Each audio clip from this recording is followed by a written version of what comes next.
to delicious food. Today we're going to be making Vietnamese Sour Fish Soup, which in Vietnamese is called Canh Chua Ca.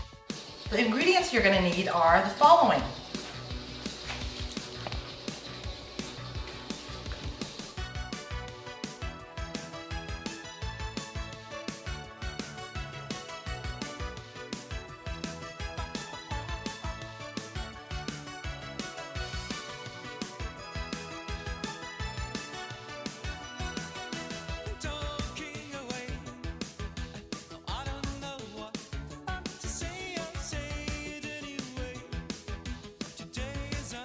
Okay, so in regards to the catfish, this is how you clean it. You usually ask the fishmonger to clean the fish for you and slice it into steak-sized pieces. But what I recommend is once you take it home, put a little salt on it, scrub it a little bit more and wash it, and then thereafter paper towel and press it dry.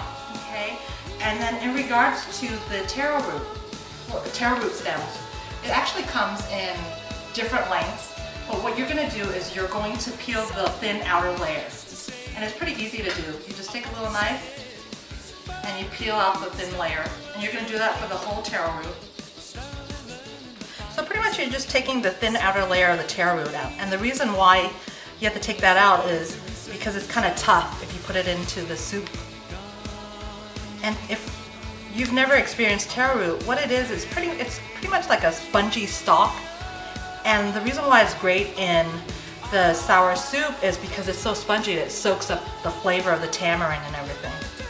You're going to cut it on a diagonal, about a 1/4 inch. And there's no right or wrong to do this. Okay, so in regards to tamarind, just take it out. And you're going to need about 2 tablespoons of it, and the reason why I use 2 tablespoons is I like my soup kind of sour. But you can pretty much adjust the amount of tamarind you put into the soup depending on how sour you want the soup to be.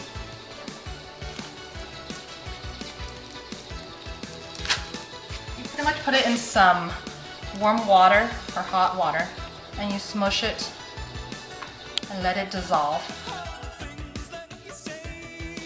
And once it's dissolved, you're going to have to strain it because even though there's no seeds, there's still some pulp on it or the fibrous matter on the tamarind, and you don't want to really eat that because it's very chewy. So while we let this reconcentrate or dissolve, we'll start making the broth. And you're going to use a 5-quart pot. My case was I forgot my 5-quart pot, so I'm using a 3-quart pot.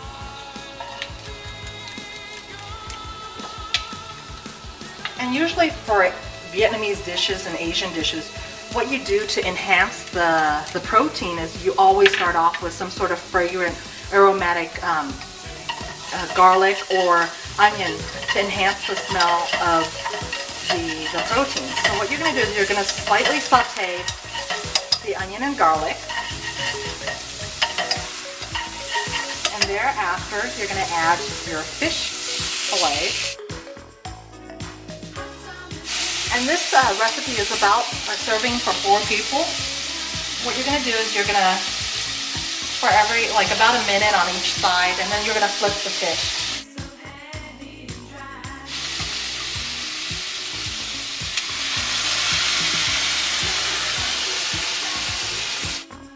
In the recipe, I said 2 quarts, but pretty much that's an approximation in regards to how much water you want to use. It's just, I usually use enough water that it would cover 3/4 of the pot.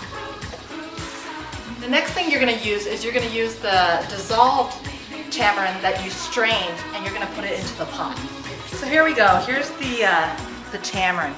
Personally, I like to use the powder, and the reason being is you don't have to deal with putting it in and dissolving it. But some people like it fresh. So either way, to me, I think it tastes great either way. So what you're going to do is you're going to put the tamarind into the broth. And remember, the heat is still on high. Okay, so notice when the broth is boiling, notice all that foam? You want to get rid of that, okay? So pretty much, you get a ladle and you scoop it to the top. Taro root. And the reason why I kept the heat on high is because once you put in the vegetables, it's going to reduce the heat. And don't worry, everything's going to fit in because everything gets shrunken once it gets heated. And then you're going to add the pineapples.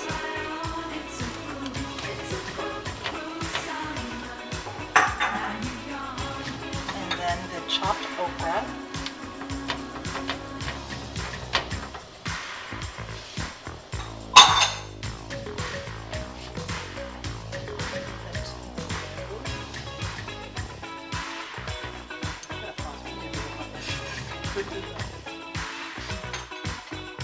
As you can tell, the pot looks different, and that's because earlier I was using a 3-quart pot, and the pot that you were actually supposed to use is a 5-quart pot. But I don't have a 5-quart pot here, so I just used a pot that's a little bit larger, and it just gives me a little bit more room to add all my ingredients in.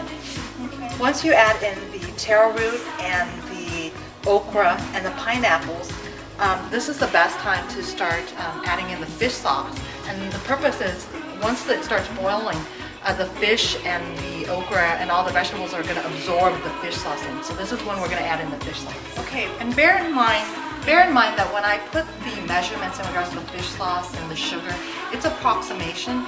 So what you're going to do is you're going to taste it. And if you want it a little bit more saltier, add a little bit more fish sauce or salt. If you want it a little bit more sweeter, add a little bit sugar.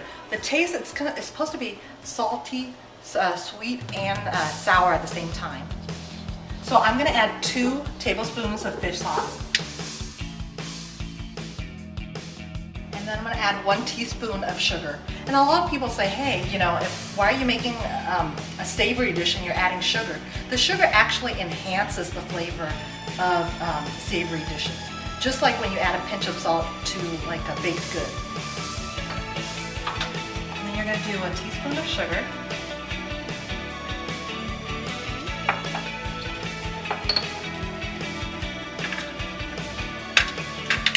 Don't have fish sauce, and if you can't find fish sauce or you're not fond of fish sauce, you can use salt. I highly recommend you using fish sauce, and the reason why is fish sauce adds a depth to the soup that the salt does. Okay, so it's been boiling for about 3 minutes. You can do 3 or 5 minutes, and what you're going to do is I kind of ladled up the fish, and you can tell that it's cooked. Fish actually cooks pretty quickly. Okay, so the last step is you're going to add the bean sprouts. After about a minute, you're going to add the rice patty herb. And once you add the rice patty herb, you don't really have to cook it because the heat will cook it. You just turn off the fire. And then you add some ground pepper for seasoning.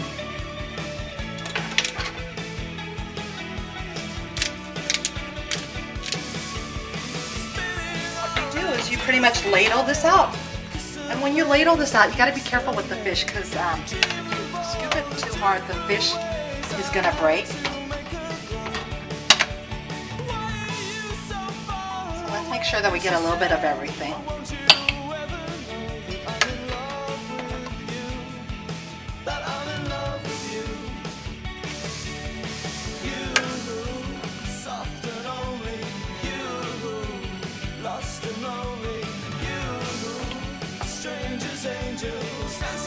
Okay, we made it to the final result.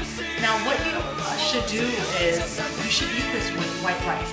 And what the Vietnamese people usually do is they usually take out their piece of fish and they put it onto a separate plate. And the reason being is when you eat the fish on the plate, it doesn't break up in your soup. And also what you can do is because your fish, even though it's cooking in a flavorful broth, it's still a little bit bland. And what you would do is you would take a little piece of fish and you would dip it in some fish sauce and you would eat it with your rice. Delicious. I hope you have a delicious meal.